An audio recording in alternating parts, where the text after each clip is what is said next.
एक बड़े से गांव में दो भाई रहते थे। बड़े भाई का नाम था धर्मपाल और छोटे भाई का नाम था श्याम।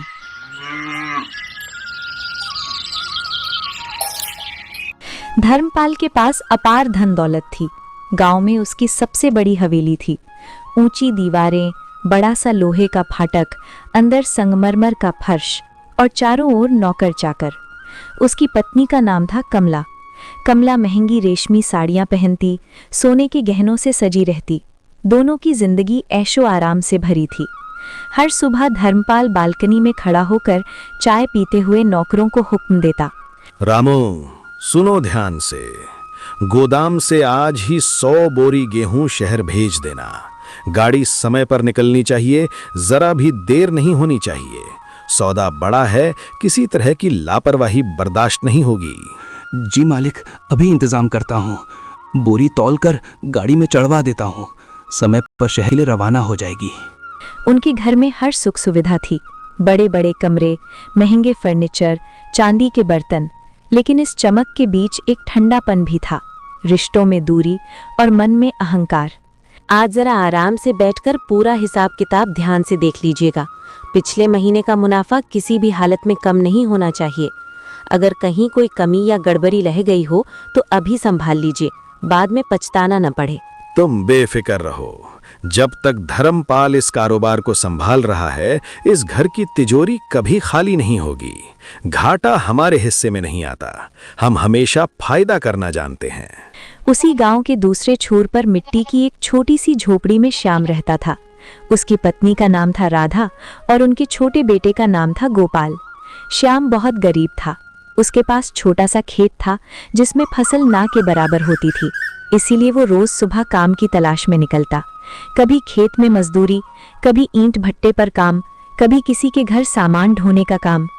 उसकी कमीज कई जगह से फटी हुई थी, पैरों में घिसी हुई चप्पल, लेकिन चेहरे पर मेहनत की सच्चाई थी। सुनो गोपाल के पिताजी, घर में आटा बस थोड़ा सा ही बचा है। अगर आज भी काम नहीं मिला तो बच्चों को क्या खिलाएंगे? यही सोच सोच कर मेरा मन घबरा रहा है। सुबह से दिल में एक अजीब सी बेचैनी है। आज कहीं ना कहीं काम मिल जाए तो बहुत अच्छा रहेगा, वरना सच में बड़ी परेशानी हो जाएगी।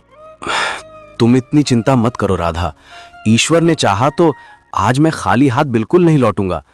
मैं जी जान लगाकर मेहनत करूंगा और काम ढूंढकर ही वापस आऊंगा। ऊपर वाला सब देख रहा है और मेहनत करने वाला कभी भूखा नहीं सोता। बस तुम हिम्मत बनाए रखो, सब ठीक हो जाएगा। एक दिन ऐसा आया जब श्याम को काम नहीं मिला। वो शाम को थका हारा खाली हाथ लौटा। झोपड़ी के अंदर चूल्हा ठंडा पड़ा था। गोपाल धीमी आवाज में बोला, माँ, बहुत भूख लगी है। सुबह से कुछ ठीक से खाया भी नहीं। पेट में जैसे चूहे दौड़ रहे हैं। अब जल्दी से कुछ खाने को दे दो ना। बस थोड़ी देर और रुक जाओ बेटा, मैं अभी कुछ बना देती हूँ। तुम चिंता मत करो, माँ तुम्हें भूखा नहीं सोने देगी। श्याम ने घर में देखा, बस मुट्ठी भर चावल बचे थे। उसने गहरी सांस लेकर कहा, आज तुम खिचड़ी ही बना लो। जो भी घर में बचा है उसी से काम चला लेते हैं। लेकिन कल मैं बाजार जरूर जाऊंगा। वहां जाकर कुछ बड़ा काम ढूंढूंगा ताकि घर की हालत सुधर सके। ऐसे कब तक छोटी मोटी मजदूरी से गुजारा करते रहेंगे? अब वक्त आ गया है कि कुछ बदलने की कोशिश करूं। उस रात तीनों ने थोड़ी सी खिचड़ी बांटी। पेट भरा या नहीं ये मायने नहीं रखता था। मायने रखता था एक दूसरे के लिए उनका प्यार। गांव में लोग कहते, देखो धर्मपाल की किस्मत और देखो श्याम की हालत। एक ही माँ के बेटे पर जमीन आसमान का फर्क। लेकिन वक्त हमेशा एक जैसा नहीं रहता। कभी दौलत की परीक्षा होती है तो कभी धैर्य की। और असली कहानी अभी शुरू हुई थी। एक साल बीत गए। समय ने बहुत कुछ बदल दिया था, लेकिन एक बात वही रही। धर्मपाल की दौलत बढ़ती ही जा रही थी और श्याम का संघर्ष खत्म होने का नाम नहीं ले रहा था। एक दिन पूरे गांव में खबर फैल गई कि धर्मपाल के घर खुशखबरी आई है। बरसों की प्रतीक्षा के बाद उनके घर एक बेटे ने जन्म लिया था। हवेली को फूलों से सजाया गया, दरवाजे पर रंगोली बनी, आंगन में बड़े बड़े पंडाल लगाए गए। ढोल की आवाज दूर तक सुनाई दे रही थी। कमला खुशी से भरी हुई थी। वो अपने बेटे को गोद में लेकर बार बार कहती, देखिए जी, हमारा वारिस आ गया है। अब हमारा नाम और भी ऊंचा होगा, लोग और इज्जत से हमारा जिक्र करेंगे। हमें अब हर काम सोच समझ कर करना होगा ताकि उसके भविष्य पर कोई आंच ना आए। हाँ कमला, अब इस घर की शान और बढ़ेगी। पूरे गांव को दावत दूंगा। ऐसा भोज होगा कि लोग सालों तक याद रखेंगे। और सच में पूरे गांव को न्योता भेजा गया। न्योते वाले दिन सुबह से ही मेहमान आने लगे। कोई नए कपड़े पहनकर आया, कोई बच्चों को साथ लाया। हवेली के बाहर गहमा गहमी थी। रसोई में बड़े बड़े कढ़ाहों में पकवान बन रहे थे। पूरियां तल रही थीं, मिठाइयां सज रही थीं। भीड़ बढ़ती जा रही थी, लेकिन उसी भीड़ में एक चेहरा गायब था। श्याम। श्याम को खबर ही नहीं। उधर श्याम उस दिन भी मजदूरी कर रहा था। उसे दावत की कोई खबर नहीं थी। दोपहर के समय जब वो खेत से लौट रहा था, गांव के कुछ आदमी उसे रास्ते में मिल गए। एक ने मुस्कुराते हुए पूछा, अरे श्याम, तू यहाँ क्या कर रहा है? सुबह से तुझे यहीं देख रहा हूँ। क्या बात है, कहीं जाने की तैयारी नहीं की क्या? क्यों, क्या हुआ? ऐसी क्या बात हो गई कि तुम सब मुझे इस तरह देख रहे हो? अरे आज तेरे बड़े भाई धर्मपाल के घर दावत है। बेटे के जन्म की खुशी में पूरा गांव बुलाया गया है और तू अभी तक गया नहीं। दावत? आज? मुझे तो किसी ने बताया ही नहीं। अगर सच में दावत है तो मुझे खबर क्यों नहीं दी गई? अरे पूरा गांव जा रहा है, हर घर में खबर पहुंच चुकी है। तू तो उसका सगा भाई है, फिर भी अभी तक घर से निकला भी नहीं। कहीं सच में तुझे बुलावा नहीं भेजा गया? श्याम के चेहरे पर आश्चर्य और हल्की पीड़ा एक साथ उभरी। एक पल को उसके मन में सवाल उठा, क्या भाई ने मुझे जानबूझकर नहीं बुलाया? लेकिन उसने तुरंत अपने भाव छुपा लिए। वो मुस्कुराने की कोशिश करते हुए बोला, अरे मैं तो बस काम खत्म करके ही जाने वाला था। सोचा पहले आज की मजदूरी पूरी कर लूं, फिर आराम से दावत में पहुंचूं। आखिर मेहनत भी जरूरी है ना। तुम लोग चलो, मैं अभी काम निपटाकर सीधे वहीं आता हूं। ठीक है, जल्दी आ जाना। आज तो बड़े ठाच से इंतजाम हुआ है। खाना भी बहुत स्वादिष्ट बना है।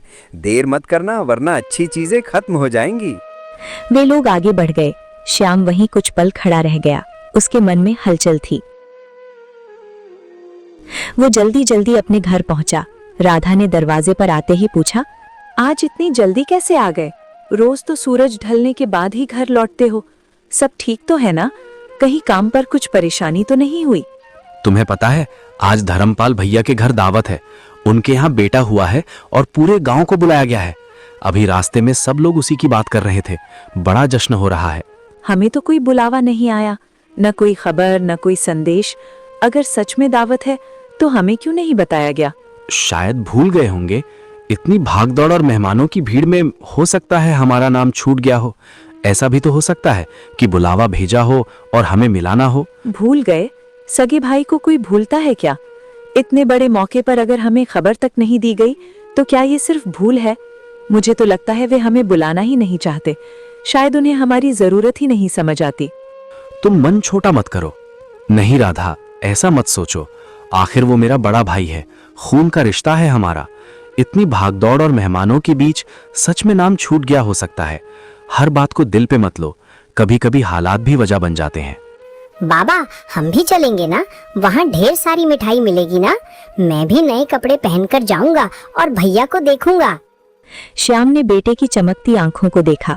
उसकी मासूम उम्मीदों में इतनी सच्चाई थी कि श्याम के दिल की कसक और गहरी हो गई, जैसे किसी ने चुपचाप अंदर चोट कर दी हो।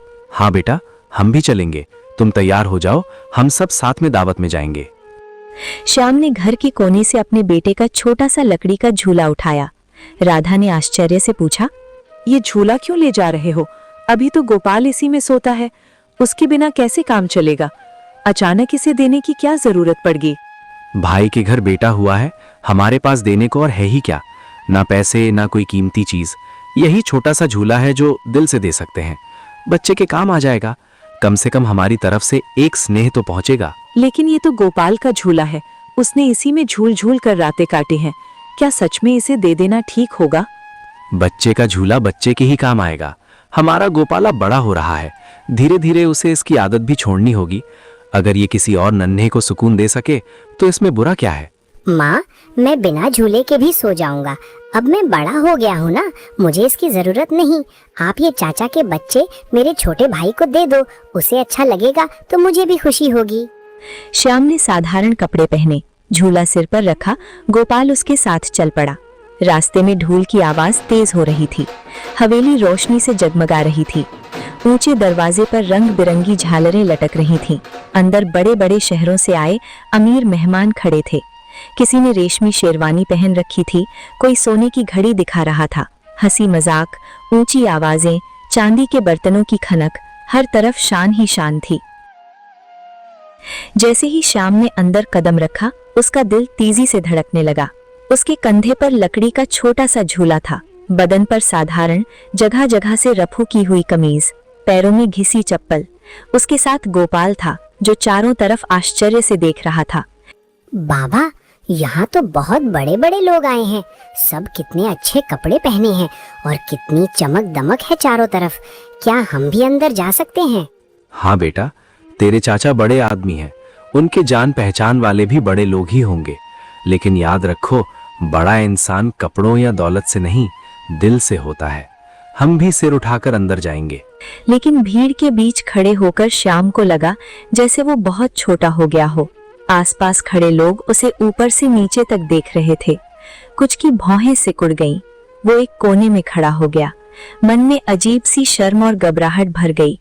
क्या मुझे सच में आना चाहिए था? शायद राधा सही कह रही थी। तभी एक भारी आवाज उसके पास आई। ए भाई साहब, आप कौन हैं? पहले कभी देखा नहीं आपको यहाँ, जरा साफ साफ बताइए। श्याम ने देखा सामने एक अमीर सा दिखने वाला आदमी खड़ा था। चमकदार कपड़े, हाथ में सोने की अंगूठियां। वो आदमी फिर बोला, इतनी बड़ी दावत में सिर्फ खास मेहमान बुलाए गए हैं। आपको पहले कभी यहाँ नहीं देखा। किस तरफ से आए हैं आप? किसने बुलाया है? श्याम का गला सूख गया। हाथों की पकड़ झूले पर और कस गई। जी, मैं वो दरअसल साफ साफ बोलिए, यूं हकलाने से बात समझ नहीं आती। आप हैं कौन और किस लिए आए हैं यहाँ? मैं धर्मपाल का छोटा भाई हूँ। सोचा था खुशी के मौके पर मिल लूं, आशीर्वाद दे दूं। भाई? सच में? लेकिन कभी नाम नहीं सुना आपका और ना ही